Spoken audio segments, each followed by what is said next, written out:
There are many false narratives being told about when North America is being settled, written by the 1%. Here are 5 unknown facts about this topic.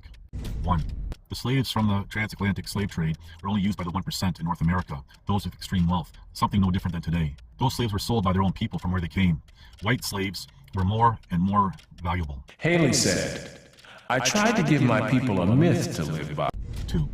The orphan trains had children whose parents were either too poor or passed away, and this ties in with the incubator babies, who the 1% discussed in letting pass away. Wealthy people would pay big money to watch these babies struggle to live. The poor, the weak, the sick, and the elderly were to be exterminated. 3. People too poor, too old, too sick, children without parents and babies could have been sent to a poor farm who were owned by the 1%. These people either worked as slaves on these farms or were sold as slaves individually by these farms. These people were mostly Europeans. Enslaved other Europeans for centuries before the first African was.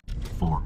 The 1% had made deals with the tribes in North America for land and resources, regardless if these deals are deemed fair or not today. These tribes were battling each other constantly and sold each other out. Once the 1% thought that they were established enough, they brought over other Europeans. The various indigenous peoples fought among themselves for access to European trading hubs. 5.